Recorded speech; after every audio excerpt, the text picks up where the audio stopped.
ஆக்சுவலா இந்த வீடியோ எல்லாரும் நீங்க பாருங்க. ஆக்சுவலா வந்து நாங்க திருச்செந்தூர்ல இருந்து காலைல 7:30 கிளம்புறோம். இது எங்க பிளான். மதுரை மாநாடு நாங்க போனோம். 7 மணிக்கு இந்த இடத்துக்கு சில வேன் வந்துருச்சு. நாங்க ஒரு செட் ஆஃப் பீப்புள் திருச்செந்தூர்ல எங்களுக்கு இன்னும் போலீஸ் வந்து எங்களுக்கு என்ன சொல்றது வேனுக்கான பாக்க தெரியல. கேட்டா 1008 காரணம் கேட்காங்க. எனக்கு ரொம்ப கஷ்டம் தான், உண்மை சொல்றேன். போலீஸ் கேட்கறதுல நியாயம் இருக்குது. பட் இருந்தாலும் அவங்க வேலையை ட்ராக் பண்றாங்க. இந்த இடத்துக்கு நாங்க ஒரு மணி நிக்கிறோம். பாருங்க வேனை காட்டுற பாருங்க. வரிசையா பாருங்க.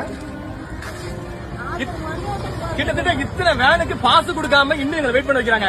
ஒரு மணி நேரத்துக்கு முன்னாடி இந்த இடத்துக்கு போலீஸ் ஆபீசர் வரேன்னு சொல்லி எங்க சொன்னாங்க. இன்னும் வரைக்கும் வர காணும். நாங்க என்னதான் பண்றதுங்க, உண்மை சொல்றேன். நாங்க எல்லாருமே டீசெண்டா இருக்கணும் நாங்க நினைக்கிறோம். ஓகேவா?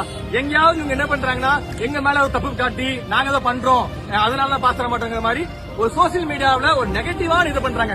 இவங்க பண்ணி நாங்க பொறுமையா தான் இருக்கும். ஓகேவா? இப்போ 7 மணி 11 மணி ஆச்சு. வெயில் உச்சி வெயில நிக்கிறோம். இதுக்கு மேலே நாங்க என்னங்க பண்ணணும்? நான் தெரியாம கேட்கறேன், என்ன பண்ணணும்னு சொல்லுங்க.